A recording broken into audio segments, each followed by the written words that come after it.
अस्सलाम वालेकुम, आप देख रहे हैं सच न्यूज और मैं हूं एहसन रजा और मैं हूं हुमा दुरानी। हेडलाइंस आप जान चुके हैं। बुलेटिन का आगाज करेंगे इस दुआ के साथ। ऐ अल्लाह जो कादिर मुतलक और हजरत मोहम्मद मुस्तफ़ा सल्लल्लाहु अलैहि वसल्लम और उनकी आल के सबके में हमें हर तरह की आफात से महफूज रख, आमीन। साथ ही आपको खबर दें कि कराची में एक और खस्ता हाल इमारत गिर गई। कोरंगी अल्लाहवाला टाउन में 4 मंजिला रिहायशी इमारत अचानक जमीन बोझ हो गई। एक शख्स की लाश निकाल ली गई, 8 अफराद जख्मी। इमदादी कार्रवाइयां जारी हैं। एक और खस्ता हाल इमारत गिर गई। हंसते बसते घरों में सफ़े मौतम बिछ गई। कई अफराद मलबे तले दबे होने का खदशा है। कुरंगी अल्लाहवाला टाउन में 4 मंजिला रिहायशी इमारत गिर गई। इतला मिलते ही रेस्क्यू अदारे मौके पर पहुंचे और ऑपरेशन का आगाज किया। मलबे से जख्मियों को निकालने का सिलसिला जारी है। इमारत गिरने से मुलक्का दूसरी इमारत को भी नुकसान पहुंचा। कई लोगों के मलबे तले दबे होने का खदशा है। इलाका मकीन के मुताबिक इमारत में 15 से 20 अफराद रिहाइश पजीर थे। SBCA हुकाम का कहना है कि रिहायशी इमारत रफाई प्लॉट पर बनाई गई। इमारत प्ले ग्राउंड के एक हिस्से पर बनी हुई थी। रिहायशी इमारत को चाइना कटिंग करके बनाया गया था। गिरने वाली इमारत गैर कानूनी थी। इमारत का नक्शा और प्लान पास नहीं हुआ।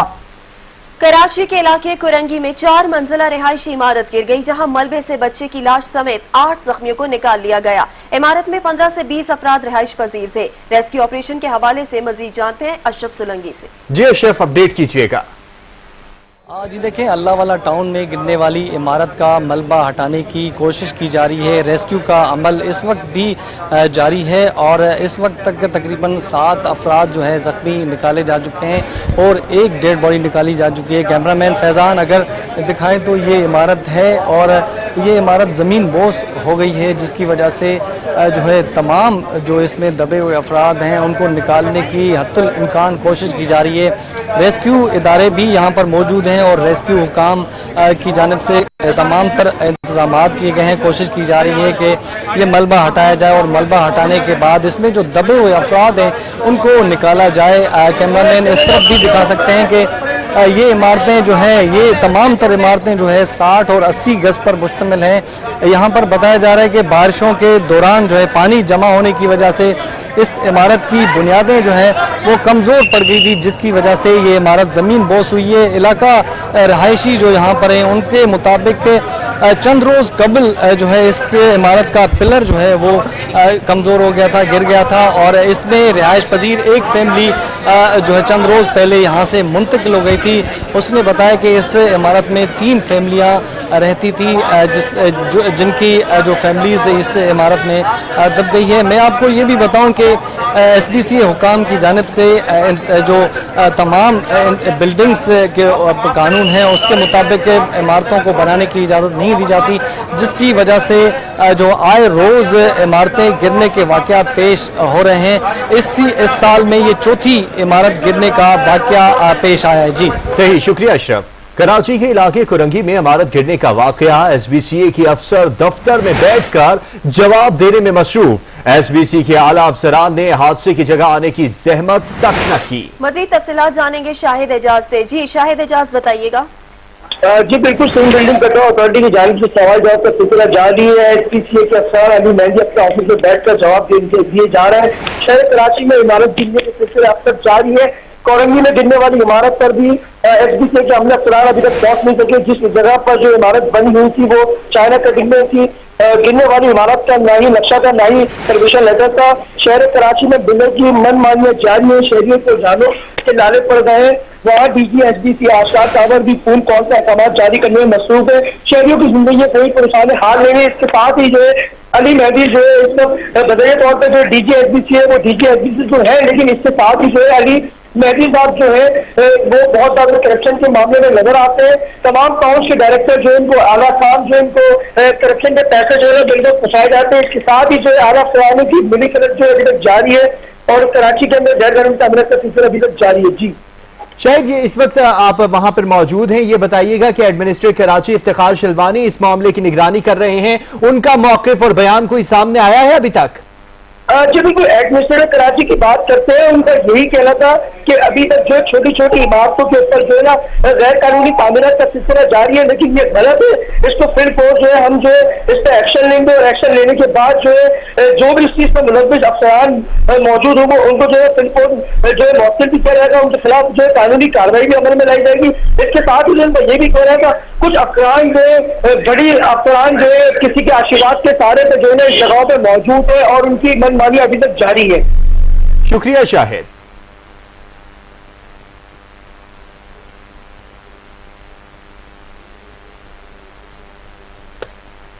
यहां पर आपको खबर दें कि पाक अफगान सरहद के दोनों तरफ पर तशद्दुद कार्रवाइयां बढ़ना अफसोसनाक है, ऐसा कहना है ISPR का, और कार्रवाइयों का मकसद अफगान अमल को नुकसान पहुंचाना है। DG ISPR के मुताबिक पाकिस्तान मुखलिसाना तौर पर दोनों ममालिक के दरमियान अमन का ख्वाह है। मजीद उन्होंने कहा, हम मिलकर तमाम शरपसंदों को शिकस्त देंगे।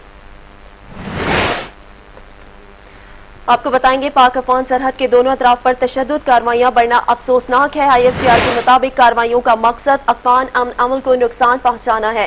पाकिस्तान मुखलिसाना तौर पर दोनों ममालिक के दरमियान अमन का ख्वाह है। ISPR के मुताबिक हम मिलकर तमाम शरपसंदों को शिकस्त देंगे। पाकिस्तान ने अफगानिस्तान में अमन की बहाली के लिए भरपूर किरदार अदा किया और उम्मीद करते हैं कि वहां रिकंसिलिएशन प्रोसेस की कोशिशें जल्द कामयाब होंगी। एक हालिया UN रिपोर्ट में हिंदुस्तान में दहशतगर्द ग्रुप्स की मौजूदगी की निशानदही की गई है। हिंदुस्तान इन दहशतगर्द ग्रुप्स को हमसाया ममालिक बिलखसूस पाकिस्तान के खिलाफ और खित्ते में अदम इस्तेहकाम के लिए इस्तेमाल कर रहा है। यहां पर लेंगे एक ब्रेक, हमारे साथ रहिएगा। जिक्र करते हैं लाहौर में पेश आने वाले एक दिलसोज वाक़े का जिसने हर दर्दमंद को हिलाकर रख दिया है। लाहौर से गुजरावाला जाने वाली खातून को बच्चों के सामने मोटरवे पर इज्तिमाई ज़्यादती का निशाना बनाया गया। वज़ीर आला ने नोटिस लेकर रिवायत पूरी कर दी। सामने आएगी, पंजाब में अमन व अमान की बिगड़ती सूरत हाल तशवीश का बाइस बनती जा रही है। महफूज तस्वर की जाने वाली मोटरवे भी गैर महफूज हो चुकी है। पुलिस की कारकर्दगी तो किसी से ढकी छुपी नहीं।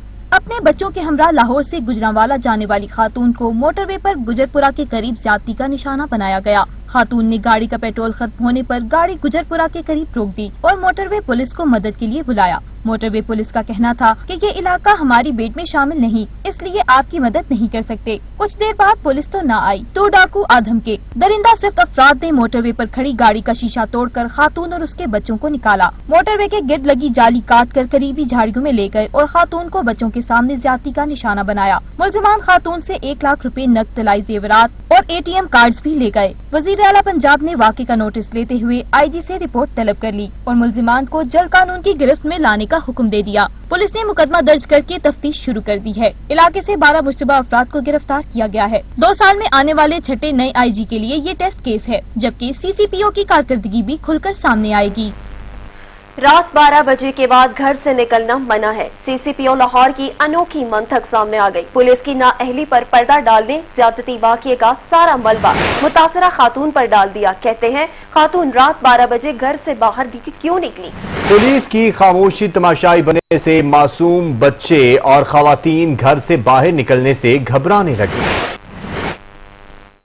शहरों में इंसान नुमा भेड़ियों का खौफ बढ़ने लगा। कराची के बाद लाहौर और इस्लामाबाद में खवातीन के खिलाफ तशद्दुद के वाक़यात, बच्चे और खवातीन घरों से बाहर निकलने से घबराने लगे। लाहौर के करीब मोटरवे पर खातून के साथ इज्तिमाई ज़्यादती के वाक़या ने पूरी कौम को झंझोड़ कर रख दिया।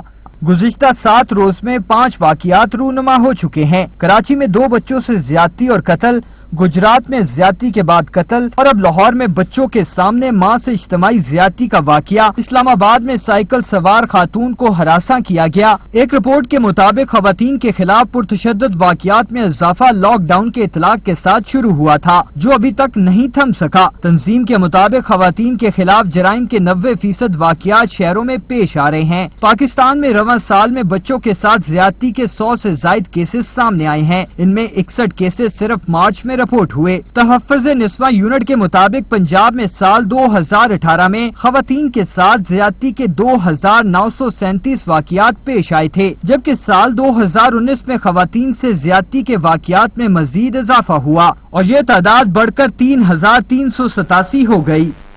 माहिर नफ्सियात डॉक्टर नरम जुल्फ़िकार कहती हैं कि गैर इखलाकी वेबसाइट्स तक रसाई रोक कर ऐसे वाक़यात का तदारुक किया जा सकता है। वालिदैन बच्चों को कंट्रोल और मॉनिटर करें, हुकूमत सख्त इक़दाम करे।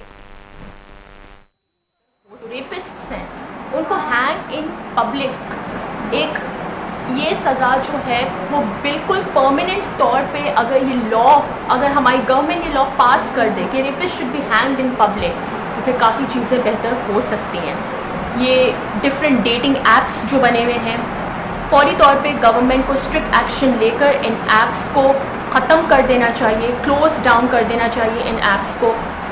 टीनेजर्स के हाथ में मोबाइल देना पेरेंट्स को हर तरीके से बंद कर देना चाहिए, क्योंकि कभी गेम्स के बहाने, डिफरेंट वेबसाइट्स के बहाने इस एज में वो ऐसे इलीगल एंड गलत मटेरियल से एक्सपोज हो जाते हैं जो वो फिर इस चीज़ से बहुत ज़्यादा फैसिनेट होते हैं, जिसकी वजह से हमारे मुल्क में आए दिन अब इस तरह के शर्मनाक वाक़या पेश आने लग गए हैं। मज़ीद खबरें भी बुलेटिन का हिस्सा होंगी, मगर एक ब्रेक के बाद। हमारे साथ रहिएगा। आपको बताएं कि आईजी पंजाब इनाम गनी ने हिदायत की है कि मोटरवे गुजरपुरा में खातून के साथ ज्यादती में मुलव्विस मुल्जिमान को कानून की गिरफ्त में लाने के लिए कोई कसर न छोड़ी जाए। आईजी पंजाब इनाम गनी की ज़ेर सदारत सेंट्रल पुलिस ऑफिस में पहली वीडियो लिंक कॉन्फ्रेंस और लाहौर पुलिस अफसरान का इजलास हुआ, जिसमें उन्होंने वाज़ेह किया कि मुस्तकबिल में अगर कोई ऐसा वाक़या हुआ तो इलाके के जिम्मेदार पुलिस अफसरान को जवाबदेह होना पड़ेगा। कम आबादी वाले इलाकों से गुजरने वाली सड़कों पर पुलिस पेट्रोलिंग को मजीद मौसर बनाया जाए। करप्शन का खात्मा और इख्तियारात से तजावुज करने वालों के खिलाफ बिला तफरीक कार्रवाई मेरी अवलीन तरजीहात में है। हर जुर्म की FIR जरूर दर्ज करें ताकि हमें असल क्राइम का पता चले और दरकार वसाइल के बारे में अंदाजा हो सके। अल अजीजिया और इवनफील्ड रेफरेंसेस में इस्लामाबाद हाई कोर्ट ने सरेंडर किए बगैर नवाज शरीफ की दरख्वास्त पर समाअत से मुतल्लिक दलाइल तलब कर लिए और कहा नवाज शरीफ को रिलीफ मिलेगा या नहीं 15 सितंबर को फैसला होगा। नैब ने साबिक वजीर आजम नवाज शरीफ की जमानत मंसूखी की दरख्वास्त दायर कर दी। जस्टिस आमिर फारूक और जस्टिस मोहसिन अख्तर कयानी ने अल अजीजिया रेफरेंस में नवाज शरीफ की सजा के खिलाफ अपील पर समाअत की। अदालत ने इस्तफसार किया तो शाखाना रेफरेंस में नवाज शरीफ इश्तहारी करार दिए गए, जिस पर नायब प्रोसिक्यूटर ने कहा कि नवाज शरीफ एहतसाब अदालत के इश्तहारी हो चुके। अदालत ने इस्तफसार किया इश्तहारी होने के बाद नवाज शरीफ की दरखास्त पर क्या असर पड़ेगा, इश्तहारी होने के बाद क्या हम नवाज शरीफ की दरखास्त पर समाअत कर सकते हैं, जिस पर नायब ने कहा कि तोशाखाना रेफरेंस में इश्तहारी होने के बाद नवाज शरीफ को रिलीफ नहीं मिल सकता। अदालत ने रिमार्क्स दिए कि साबिक वज़ीर आज़म को रिलीफ मिलने या न मिलने से मुतालिक फैसला अगली समाअत पर होगा। दूसरी जानिब एवनफील्ड रेफरेंस में नायब ने नवाज शरीफ की जमानत मनसूखी के लिए इस्लामाबाद हाई कोर्ट से रुजू कर लिया। नायब ने मौक़िफ़ अपनाया कि नवाज शरीफ एवनफील्ड रेफरेंस में सजा याफ्ता और अदालत से मफरूर हैं। सेक्रेटरी दाखिला और खारजा को कानून के मुताबिक जिम्मेदारियां अदा करने का हुक्म दिया जाए।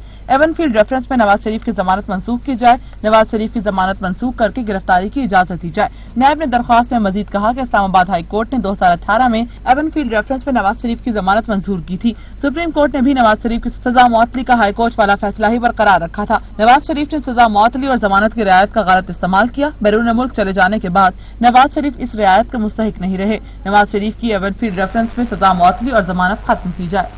मनी लॉन्ड्रिंग केस में शहबाज शरीफ और उनकी बेटी जवेरिया अदालत में पेश हो गए। सदर मुस्लिम लीग नून का कहना है कि हुकूमत मुझे और मेरे खानदान को इंतकाम का निशाना बना रही है।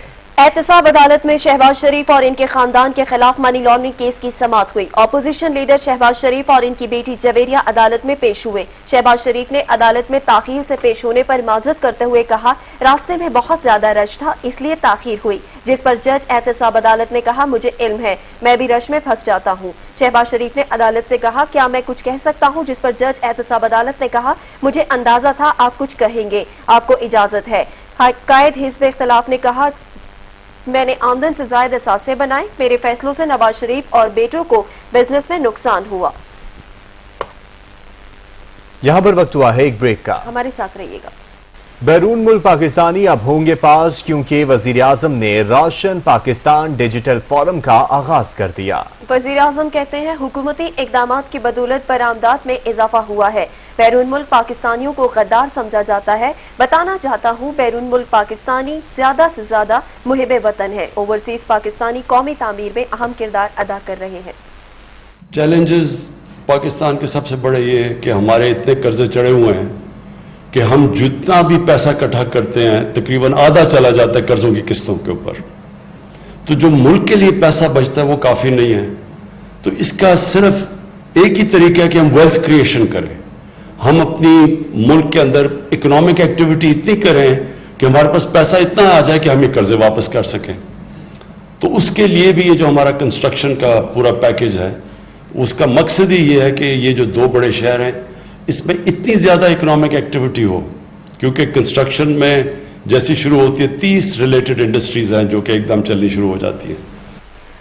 पाकिस्तान मुस्लिम लीग नून के रहनुमा शाहिद खाकान अब्बासी ने कहा कि मुल्क की तारीख की करप्ट तरीन हुकूमत इक्तदार में है। मजीद कहा कि नैब के जरिए अपोजिशन को दबाया जाता है। नून लीग पर एक पैसे की करप्शन साबित नहीं हो सकी।